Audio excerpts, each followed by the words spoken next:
बेटा फैमिलीज जब आपस में मिलजुल के रहती हैं तो बाकी सारे लोग कंसर्न्ड हो जाते हैं जब कोई मसला हो। तो ये सिर्फ कंसर्न्ड है। आपसे अम्मार ने ऐसा कहा है? हाँ उसने कहा है। उसने कहा है कि तुम उसकी जिंदगी को बहुत ज्यादा कंट्रोल करने की कोशिश कर रही हो। मैंने तो उससे पहले भी कहा था कि तुम दोनों आपस में नहीं चल सकते, लेकिन उसने मेरी एक ना सुनी। अब देखो ना पछता रहा है। आपको भी यही लगता है कि सारा कसूर मेरा है? देखो फातिमा, तुम्हें शादी के बाद अपने आप को थोड़ा सा बदलना चाहिए था। शादी से पहले चीजें फर्क होती हैं। आदमी जो है लड़कियों की चोंचली भी उठा लेते हैं, उनके टैंट्रम्स भी सुन लेते हैं, लेकिन शादी के बाद उनसे बर्दाश्त नहीं होता। उनको शादी के बाद एक प्योर हाउसवाइफ की जरूरत होती है, और तुम काम में इतनी मसरूफ हो तुम उसको टाइम ही नहीं दे सक रही, तो उसको चिढ़ तो चढ़ेगी ना। और ये रिश्ता निभाने के लिए औरत को थोड़ी सी कुर्बानी देनी होती है। आपको क्या लगता है कि मैं कुर्बानी देना नहीं जानती? औरत जिस भी कल्चर में हो, सबसे ज्यादा कुर्बानी औरत ही देती है, सबसे ज्यादा सेक्रीफाइस औरत ही करती है। लेकिन तुमने अपने आप को बदला नहीं है।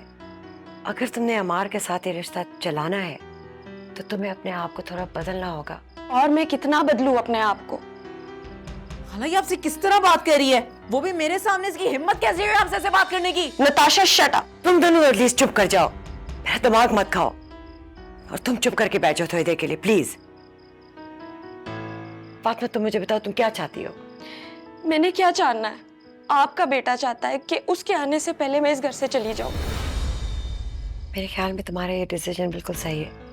तुम लोग आजकल इतनी बहस कर रहे हो कि अगर थोड़ा सा डिस्टेंस रखोगे शायद तुम लोगों को समझ आ जाए कि मसला क्या है। तुम्हें मौका मिल जाए अपने आप पे कंसंट्रेट करने का और उसको समझने का। और मुझे पता है जब अमार का गुस्सा ठंडा होगा वो खुद ही तुम्हें लेने आ जाएगा।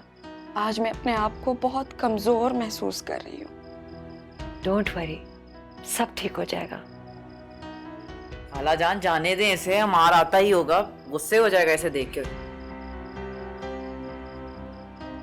मैं ड्राइवर से कहती हूँ तुम्हें छोड़ा है। नहीं mama, I will manage my self. आप बस अपना ख्याल रखें। खुदा हाफिज।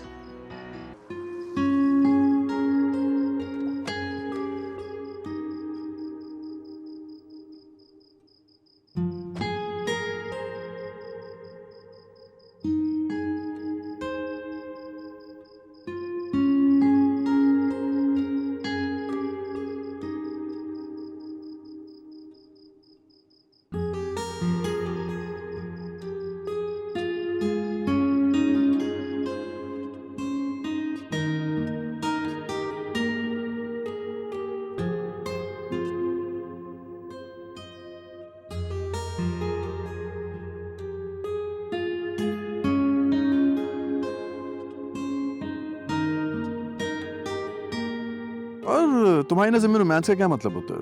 देखो, किसी को प्यार से देखना, मुस्कुरा के बात करना, ये सब चीजें तो कम ही हैं तुम में।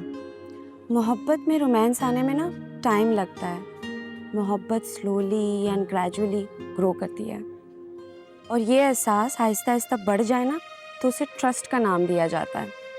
ट्रस्ट आने में टाइम तो लगता है ना भाई, और जब ट्रस्ट आ जाए ना तो लाइफ में रोमांस खुद ब खुद आ जाती है। ठीक है, फिर मैं इंतजार करूंगा उस वक्त का जब आपकी आंखों में मेरे लिए मोहब्बत और रोमांस नजर आए मुझे।